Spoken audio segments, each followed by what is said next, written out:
আল্লাহর পয়গম্বর হযরতে মুসা আলা নবী আলাইহিস সালাতু ওয়াস সালাম, তিনার নামের শেষে বলা হয় কালিমুল্লাহ। মুসা আলাইহিস সালাতু ওয়াস সালাম আল্লাহ তাবারক ওয়া তাআলার সঙ্গে কথাবার্তা বলতেন। জোরে বলেন সুবহানাল্লাহ।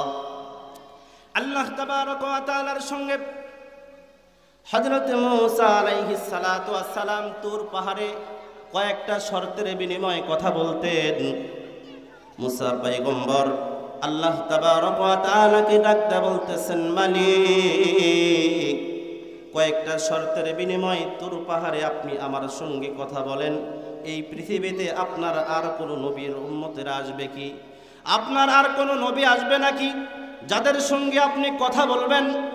আল্লাহ তাবারক ওয়া তাআলা বলেন, রে পয়গম্বর, আমি তো তোমার সঙ্গে কয়েকটা শর্তের বিনিময়ে কথা বলি।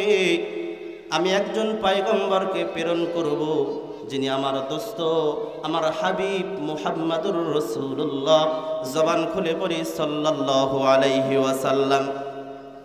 আল্লাহ তাবারক ওয়া তাআলা ডাকতে বলতেছেন, রে মূসা, আমার হাবিবের প্রতি আমি আল্লাহ তাবারক ওয়া তাআলা 30 পারা কোরআন নাজিল করব।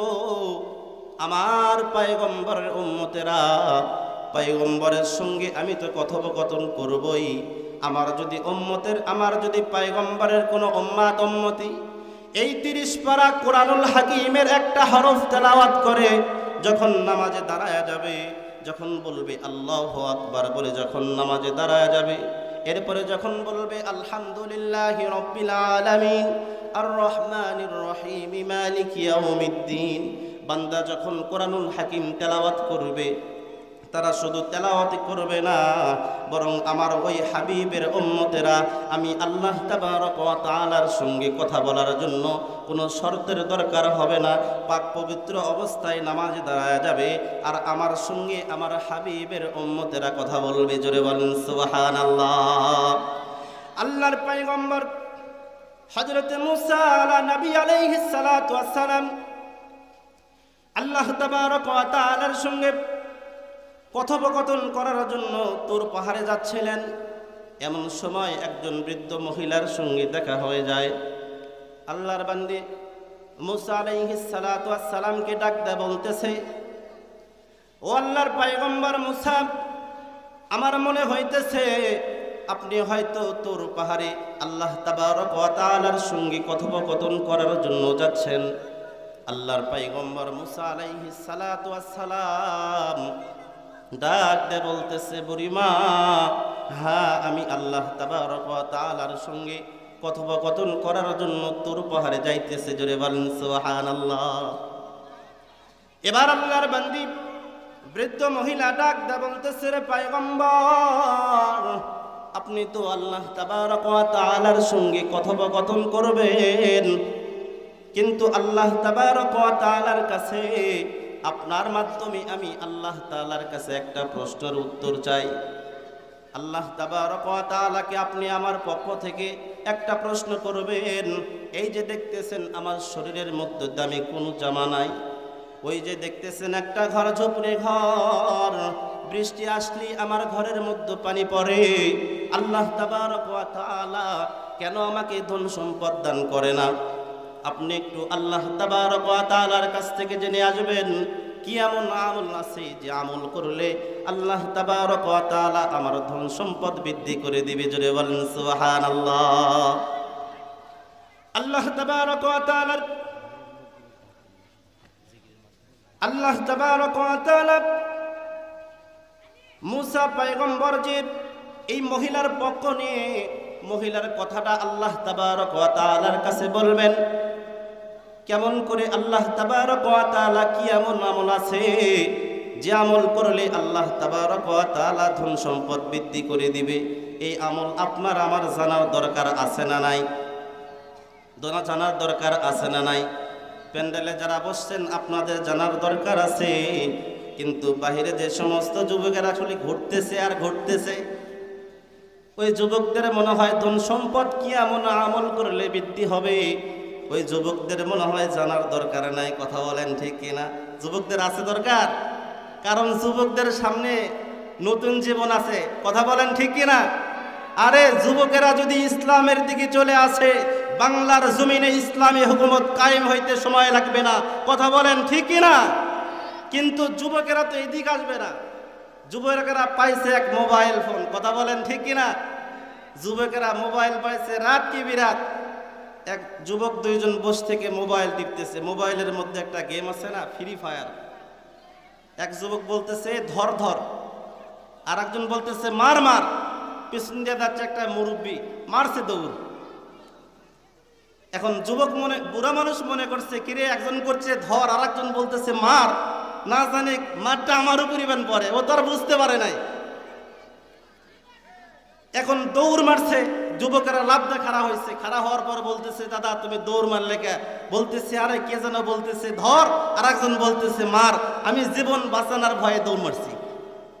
যুবকেরা আসো, এদিক সেদিক সিপাই সাপাই ঘুরে ফেরা না করে মোবাইল সব বন্ধ করো, এই মাহফিলের প্যান্ডেলের মধ্যে আসো। যদি এই মাহফিলের প্যান্ডেলের মধ্যে বসে যদি আল্লাহ তাবারক ওয়া তাআলার কাছে এক ফোঁটা চোখের পানি ছেড়ে দিয়ে বলতে পারো, ও কাবার মালিক আল্লাহ, আমার জিন্দেগিতে আমি অনেক গুনাহ করেছি, এই প্যান্ডেলে এসে ইস্তেগফার করলাম, আল্লাহ আর কোনোদিন গুনাহ করব না। এ যুবক, তোমার জীবনে যত অভাব অনটন আছে, যত চাওয়ার আছে, প্যান্ডেলে আসো, এখান থেকে চাও। আল্লাহ তাবারক ওয়া তাআলা যদি কবুল করে নাই, আল্লাহ তাবারক ওয়া তাআলা দানিওয়ালা, একমাত্র মাফ করনেওয়ালা একজন, তিনি কে? জবান খুলে বলেন তিনি কে? আল্লাহ তাবারক ওয়া তাআলা বলেন ফাস্তাগফিরু লিযুনুবিহিম ওয়া মান ইয়াগফিরুয যুনুবা ইল্লাল্লাহ। আল্লাহ তাবারক ওয়া তাআলা বলেন, রে গোলাম, তুমি যদি তোমার জিন্দেগীর গুনাহ খাতা মাফ করে নেওয়ার জন্য এই জান্নাতের প্যান্ডেলের মধ্যে বসে চোখের পানি ছেড়ে দিয়ে ডাকতে বলো, মালিক আল্লাহ, আমার বাবা দুনিয়াতে নাই, আমার মা দুনিয়ার বুকে নাই। রে যুবক, তোমার অনেক যুবক আছে যার মা নাই, অনেক যুবক আছে যাদের বাবা নাই। চোখের পানি ছেড়ে দিয়ে যদি ডাকতে বলো, মালিক আল্লাহ, আমার বাবা দুনিয়ার জিন্দেগিতে বেঁচে নাই, এই জান্নাতের প্যান্ডেলের মধ্যে বসছি, হুজুরদের জবান থেকে শুনেছি প্যান্ডেলের মধ্যে বসে যে দোয়া করা হয়, আল্লাহ তুমি সেই দোয়া কবুল করে নাও। আল্লাহ, আমার মা নাই, আমার বাবা নাই, রে মালিক, আমি ইস্তেগফার করলাম বাবা মার রুহের মাগফিরাতের জন্য, তোমার দরবারে দুহাত তুলে ডাকতে বলতেছি, মালিক, আমার বাবা মারে তুমি মাফ করে দাও। রব্বির হামহুমা কামা রব্বায়ানি সগীরা। বান্দা যখন দোয়া করে, যদি কোনো সন্তান তার মা বাবার জন্য দোয়া করে, ওই দোয়ার মধ্যে কোনো পর্দা থাকে না, বরং আল্লাহ তাবারক ওয়া তাআলার কাছে মুহূর্তের মধ্যে কবুল হয়ে যায়। সুবহানাল্লাহ বলেন। রে মুসলমান ইমানদার আল্লাহর গোলাম, আল্লাহর পয়গম্বর হযরতে মূসা নবী আলাইহিস সালাতু ওয়াস সালাম তুর পাহাড়ে যাচ্ছিলেন। প্রথম নাম্বার একজন মহিলার সঙ্গে দেখা হয়ে যায়। দ্বিতীয় নাম্বার আল্লাহর একজন বান্দার সঙ্গে দেখা হয়ে যায়। দেখা হয়ে যাওয়ার সঙ্গে সঙ্গে আল্লাহর বান্দা সালাম লাগায় দেয়। সালাম দেওয়ার পর মুস্কি একটা হাসি দিয়ে ডাকতে বলে, পয়গম্বর, আপনি মনে হয় তুর পাহাড়ে যাচ্ছেন। আল্লাহর নবী মূসা আলাইহিস সালাতু ওয়াস সালাম ডাকতে বলতেছে, হ্যাঁ হ্যাঁ। এবার ডাকতে বলতেছে, পয়গম্বর, আপনি একটু আল্লাহ তাবারক ওয়া তাআলার কাছ থেকে জেনে আসবেন, আল্লাহ তাবারক ওয়া তাআলা আমাকে যে সম্পদ দান করেছেন, এই সম্পদের ভার আমি আর বইতে পারতেছি না। এমন কি আমল আছে যে আমলের কারণে আল্লাহ তাবারক ওয়া তাআলা আমার সম্পদকে কমায় দিবে? এবার মূসা আলাইহিস সালাতু ওয়াস সালাম ডাকতে বলতেছে, রে আল্লাহর বান্দা, আমি আল্লাহ তাবারক ওয়া তাআলার কাছ থেকে জেনে আসব। হাঁটি হাঁটি পা পা করে কিছু দূর যাওয়ার পর এমন একজন আল্লাহর বান্দার সঙ্গে দেখা হয়ে যায়। মূসা নবী আলাইহিস সালাতু ওয়াস সালামকে ডাকতে বলতেছে, পয়গম্বর মূসা। আল্লাহর নবী মূসা নজর করে দেখে যে আল্লাহর বান্দার দুইটা হাতও নাই, আল্লাহর বান্দার দুইটা পাও নাই। আল্লাহর বান্দা ডাকতে বলতেছে, ও পয়গম্বর মূসা, আপনি আল্লাহ তাবারক ওয়া তাআলার কাছ থেকে জেনে আসবেন, আল্লাহ তাবারক ওয়া তাআলা আমাকে দুনিয়াতে প্রেরণ করেছেন, আমার দুইটা হাত নাই, আমার দুইটা পা নাই। আল্লাহ তাবারক ওয়া তাআলা দুনিয়ার কোনে কাজে তো আমাকে লাগাই না, কিন্তু আল্লাহ তাবারক ওয়া তাআলা তো আমাকে অজাতা সৃষ্টি করেন নাই। কি কারণে আল্লাহ তাবারক ওয়া তাআলা আমাকে সৃষ্টি করেছেন? আপনি একটু আল্লাহ তাবারক ওয়া তাআলার কাছ থেকে জেনে আসবেন। জোরে বলেন সুবহানাল্লাহ। এবার আল্লাহর পয়গম্বর মুসা আলাইহিস সালাতু ওয়াস সালাম তুর পাহাড়ে চলে গেলেন। আল্লাহ তাবারক ওয়া তাআলার সঙ্গে কথোপকথন করলেন। এরপরে আল্লাহ তাবারক ওয়া তাআলা ডাকতে বলতেছেন, পয়গম্বর, আপনাকে 3 নাম্বার যে ব্যক্তি প্রশ্ন করেছে, আমি আল্লাহ তাবারক ওয়া তাআলা আমার ওই বান্দাকে প্রতিবন্ধী করে সৃষ্টি করেছি, যে বান্দাকে আমি 2টা হাতও দিই নাই, আমি ওই বান্দাকে 2টা পা দিই নাই, কিন্তু আমার বান্দার মনের তামান্না, আমার বান্দা মনে করেছে আমি আল্লাহ তাবারক ওয়া তাআলা হয়তো তাকে অজাতা সৃষ্টি করেছি। না না, আমার ওই বান্দাকে আপনি জানায় দিবেন, জাহান্নামের মধ্যে আমি একটা ছিদ্র রাখছি, জাহান্নামের মধ্যে আমি একটা ছিদ্র রাখছি, আমি অন্য কিছু দ্বারা ওই ছিদ্র বন্ধ করব না, আমার ওই প্রতিবন্ধী বান্দার দ্বারা আমি আল্লাহ, আমি রব জাহান্নামের ছিদ্র বন্ধ করব। হযরতে মুসা আলাইহিস সালাতু ওয়াস সালাম ডাকতে বলতেছে, আল্লাহ, 2 নাম্বার আপনার যে বান্দা জিজ্ঞাসা করেছে সম্পদ কমে না কেন, কমে না, কি এমন আমল আছে যে আমলের কারণে সম্পদ কমে যাবে? এবার আল্লাহ তাবারক ওয়া তাআলা 2 নাম্বার আল্লাহর বান্দার প্রশ্নের জবাব দিয়ে দিলেন, যে যদি কোনো মানুষ, আল্লাহ তাবারক ওয়া তাআলা এই প্রতিবন্ধীর ব্যাপারে জানায়া দিলেন, পয়গম্বর, আমি তার দ্বারা জাহান্নামের ছিদ্র বন্ধ করব। 2 নাম্বার যে বান্দা তার সম্পদ কমবে, যদি কোনো আমার ওই বান্দা যদি আল্লাহ তাবারক ওয়া তাআলা যে সম্পদ দিয়েছেন এই সম্পদের শুকরিয়া আদায় না করে যদি এই গোলাম আমার এই বান্দা না শুকরি করতে পারে, আমি আল্লাহ তার সম্পদকে কমায়া দিব। মুসলমান ইমানদার আল্লাহর গোলাম, আল্লাহ তাবারক ওয়া তাআলা পয়গম্বর মুসা আলাইহিস সালাতু ওয়াস সালামকে যখন জানায়া দিলেন, আল্লাহর নবী মুসা আলাইহিস সালাতু ওয়াস সালাম 3 জনের উত্তর লইয়া এবার যখন আসতেছেন, রাস্তার মধ্যে আল্লাহর বান্দি বৃদ্ধ মহিলার সঙ্গে দেখা হয়ে যায়। আল্লাহর বান্দি ডাকতে বলতেছে, পয়গম্বর, আপনি এই রাস্তা দিয়ে আসবেন, আপনার অপেক্ষায় আমি বসে আছি, আপনি বলেন কি আমল করলে আল্লাহ তাবারক ওয়া তাআলা আমার সম্পদকে বৃদ্ধি করে দিবে?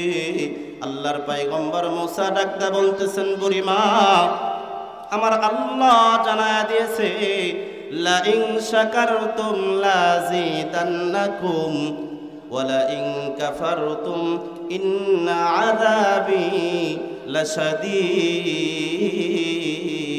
আল্লাহু আকবার বলেন।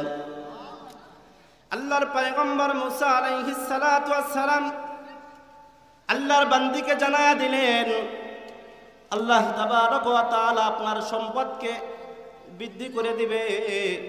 আপনি যদি আল্লাহ তাবারক ওয়া তাআলা আপনাকে যে হালতে রাখছেন, যদি এই হালতের উপর যদি শুকর আদায় করতে পারেন, আমার আল্লাহ, আমার রব জানায়া দিয়েছে, আল্লাহ তাবারক ওয়া তাআলা আপনাকে সম্পদ দান করবে। জোরে বলেন সুবহানাল্লাহ। আল্লাহর পয়গম্বর মুসা আলাইহিস সালাতু ওয়াস সালাম এবার দ্বিতীয় আল্লাহর বান্দার কাছে চলে গেলেন। দ্বিতীয় আল্লাহর বান্দাকে ডাকতে বলতেছে, রে আল্লাহর গোলাম, আপনার সম্পদ কমে যাবে। আল্লাহ তাবারক ওয়া তাআলা একটা আমল শিক্ষা দিয়েছেন। আল্লাহ তাবারক ওয়া তাআলা যে সম্পদ দান করেছেন, আপনি যে আল্লাহ তাবারক ওয়া তাআলার শুকরিয়া আদায় করেন, আপনি যদি শুকরিয়া বন্ধ করে দেন, আল্লাহ তাবারক ওয়া তাআলা আপনার সম্পদকে কমায়া দিবে। আল্লাহর বান্দা ডাকতে বলে, পয়গম্বর মুসা, যে আল্লাহ আমাকে কত সুন্দর 2টা চোখ দান করেছেন, যে আল্লাহ কথা বলার মতো একটা জবান দান করেছেন, যে আল্লাহ আমাকে কত সুন্দর রাখছেন। না না, আমি আল্লাহ তাবারক ওয়া তাআলার কখনো নাশুকর বান্দা হইতে পারবো না। অতীতে যে পরিমাণ শুকর আদায় করতাম, খোদার নামের কসম করে বলি, আজ থেকে আমি আল্লাহ তাবারক ওয়া তাআলার আরো বেশি বেশি শুকর আদায় করব। জোরে বলেন আলহামদুলিল্লাহ। মুসলমান ভাইরা রে আমার, আল্লাহর পয়গম্বর হযরতে মুসা আলাইহিস সালাতু ওয়াস সালাম যখন ওই বৃদ্ধ মহিলাকে বললেন যে আল্লাহ তাবারক ওয়া তাআলা জানায়া দিয়েছে, বুড়িমা আপনি যদি শুকর আদায় করেন আল্লাহ তাবারক ওয়া তাআলা আপনার ধন সম্পদ বৃদ্ধি করে দিবে। আল্লাহর বান্দি রাগান্বিত হয়ে ডাকতে বলতেছে, পয়গম্বর আমার শরীরে দামি কোনো জামা নাই, আমার কোনো বাড়ি নাই, কোনো গাড়ি নাই, ব্যাংক ব্যালেন্স কিছুই নাই, আমার আল্লাহ আমাকে কিছুই দেয় নাই, কেমন করে আমি আল্লাহর শুকর আদায় করব? মুহূর্তের মধ্যে একটা বাতাস এসে ওই বুড়িমার যে ঝুপড়ি ঘর ছিল মুহূর্তের মধ্যে সেটাও ভেঙে চলে গেছে। জোরে বলেন সুবহানাল্লাহ। মুসলমান ভাইরা আমার, আল্লাহর পয়গম্বর হযরতে মুসা আলাইহিস সালাতু ওয়াস সালাম এবার যখন প্রতিবন্ধী যে আল্লাহর বান্দাকে কেমন করে সংবাদটা দিবে, আল্লাহ তাবারক ওয়া তাআলা আল্লাহর ওই বান্দার দ্বারা জাহান্নামের গর্ত বন্ধ করবে, জাহান্নামের ছিদ্র বন্ধ করবে। মুসা আলাইহিস সালাতু ওয়াস সালামের মনটা খারাপ, কেমন করে আমি এই দুঃসংবাদ দিব? এবার আল্লাহর পয়গম্বর প্রতিবন্ধী বান্দার সামনে যখন হাজির হয়ে গেছে, আল্লাহর বান্দা ডাকতে বলে, পয়গম্বর আপনি কিছুই বলতেছেন না, তাহলে কি আমার মনের ধারণা সঠিক? পয়গম্বর ডাকতে বলে, না না, আল্লাহ তাবারক ওয়া তাআলা তোমাকে অজাতা সৃষ্টি করেন নাই, আল্লাহ জানায়া দিয়েছে একটা মাত্র কাজে তোমাকে লাগাইবে। জাহান্নামের মধ্যে একটা ছিদ্র আছে, ওই ছিদ্র বন্ধ করার জন্য আমার আল্লাহ আমার রব তোমাকে সৃষ্টি করেছে। হযরতে মুসা আলাইহিস সালাতু ওয়াস সালাম যখন আল্লাহর বান্দাকে বললেন, বলার সঙ্গে সঙ্গে আল্লাহর বান্দা একটু কৃপণতা করে নাই, সময় নাই, মুহূর্তের মধ্যে জবান খুলে বলেছে আলহামদুলিল্লাহ। আল্লাহর বান্দা যখন ডাকতে বলতেছে, পয়গম্বর আমার দুইটা হাত নাই, আমার দুইটা পা নাই, আমি তো মনে করেছিলাম কোনো কাজেই আল্লাহ আমাকে লাগাইবে না, কিন্তু আল্লাহ তাবারক ওয়া তাআলা যদি জাহান্নামের একটা ছিদ্রতে আমাকে লাগাইতে পারে, ওই কাজেও যদি আমাকে লাগায়, আর আমার মতো একজন প্রতিবন্ধী বান্দার দ্বারা আমার আল্লাহ যদি জাহান্নামের ছিদ্র বন্ধ করে আমার আল্লাহ যদি রাজি খুশি থাকে, তাহলে আল্লাহর রাজি খুশিতেই আমিও রাজি খুশি। জোরে বলেন সুবহানাল্লাহ। লিল্লাহি তাকবীর, নারায়ে তাকবীর। তাহলে সর্বহালতে আমরা শুকর আদায় করব কার? আমাদের রবকে। জবান খুলে বলেন আমাদের রবকে। আল্লাহ বলতে কি ভয় লাগে? আল্লাহু আকবারের ধ্বনি দিতে কি ভয় লাগে? মুসলমানেরা আল্লাহু আকবারের ধ্বনি আজানের মধ্যে দেয় কি দেয় না? মুসলমানেরা আজানের মধ্যে আল্লাহু আকবারের ধ্বনি দেয়। মুসলমানেরা আকামতের মধ্যে বলে আল্লাহু আকবার। মুসলমানেরা নামাজে দাঁড়ায় বলে আল্লাহু আকবার। মুসলমানেরা জানাজায় বলে আল্লাহু আকবার। মুসলমানেরা যখন দিন কায়েমের জন্য যে নিজের যখন জান মাল নিয়ে ইসলামী হুকুমত কায়েম করার জন্য, আল্লাহর জমিনে আল্লাহর দিন কায়েম করার জন্য যখন ময়দানে ঝেঁপে পড়ে, কাফের মুশরিকদের প্রতি যখন আক্রমণ করে, মুসলমানদের দিন রক্ষা করার জন্য, ঈমান রক্ষা করার জন্য, নবীর ইজ্জত রক্ষা করার জন্য যখন মুসলমানেরা ময়দানে ঝেঁপে যায়, সে জায়গাও বলে আল্লাহু আকবার। কথা বলেন ঠিক কিনা? মুসলমান কখনো আল্লাহু আকবার বলতে ভয় পায় না। আর যারা আল্লাহু আকবারের ধ্বনি দিতে ভয় পায়, বুঝতে হবে মুসলমানের ঘরে জন্ম নিয়েছে, দাবি করতে পারে মুসলমান, কিন্তু সে টাটকা মুনাফিক, টাটকা মুনাফিক। কথা বলেন ঠিক কিনা? জবান খুলে বলেন লিল্লাহি তাকবীর, নারায়ে তাকবীর। আসুন, আসলে